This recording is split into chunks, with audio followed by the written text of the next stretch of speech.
what's quack-a-lackin' there, Guardians? My name is Pwn, and I am your host for this exotic weapon review! So, let's dive straight into it. This, my friends, is the exotic exclusive Gunsmith Rank 3 Warlock weapon. So, in this video, I'm going to teach you some of the best ways to use it, some cool tactics to actually improve your gameplay with it, how it performs, of course, and most importantly, how to pronounce the damn thing. What are you doing here, Bungie? So, I first saw it, and I'm like, TLALOC.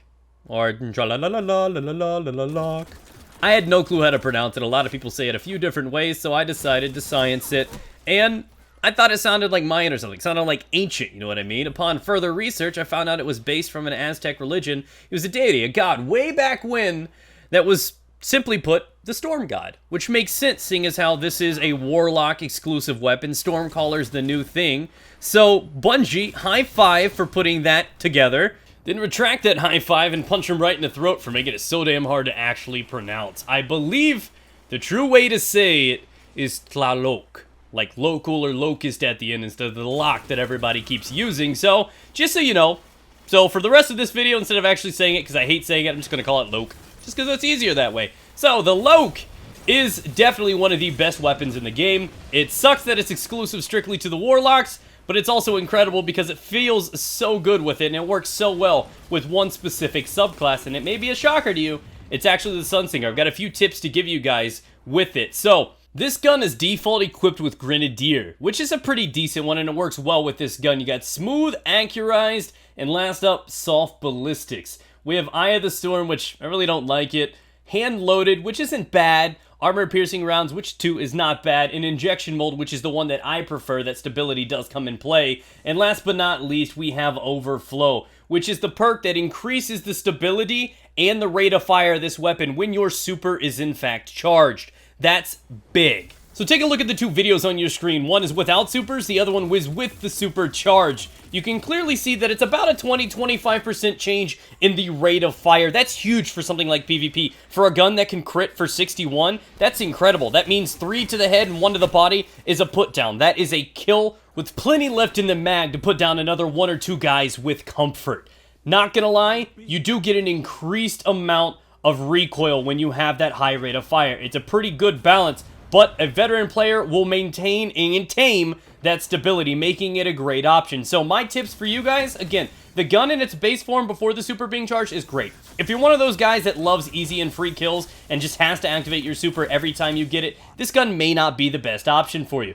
I personally love this increased, rate of fire available to it, and I just pretty much save my super till the end of the game. I just only use it if I happen to notice there's 5 dudes standing on a B flag or something. And then, yeah, of course, I'm going to melt all of them, save the day, and be the hero. But for the most part, I don't know. That's why I also like it with Sunsinger. The fact that you have Fireborn, it's a situational one. Also makes it great for PvE. Many a times, I just have myself res there in case I die in a strike or a nightfall or something. At least you get added benefit when you're running a weapon like this. So I think it pairs well with the Sunsinger.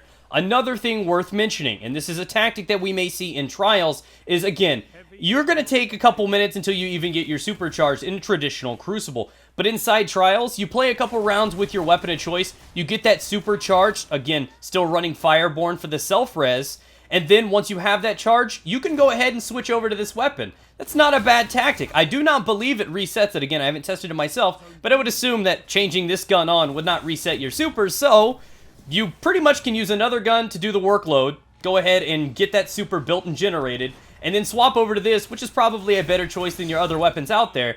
This gun is capable, with the mag count and the damage output, of dropping 2 people comfortably. It's one of the few guns in the game I'm actually okay contesting a super with. I don't run in fear. I'm like, shit, let's melt something.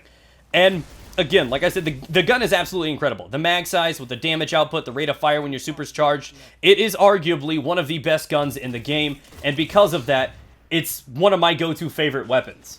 It definitely blossoms in the medium range, though. It's not the greatest. I would personally prefer something like the Raid Scout if I'm doing, like, First Light or one of the extremely long maps like Bastion or something. But for this, for medium range, and it can even be pretty reliable, at least with the increased rate of fire in close quarters, couple this with a shotgun, and you've got a really, really good combination there. Anyone gets too close, put them down with a shotty. Anyone in any other range, period? This gun's gonna do pretty good work at melting them, and you've seen it right here. It's an absolutely beautiful weapon. I would recommend you guys to get out there and test it yourself. One of the first few weapons I would recommend people to actually get to 310 if you have the chances and materials available to you. But that is where we end this video, guys. Incredible gun. The TLALOC is just a massive beast. Arguably one of the best guns in the game, and it's so impressive. I definitely think you need to get it if you've not done it so far. Thanks for watching. If you enjoyed, be sure to subscribe for future Taken King gameplays and reviews, and I will catch you guys out there sometime.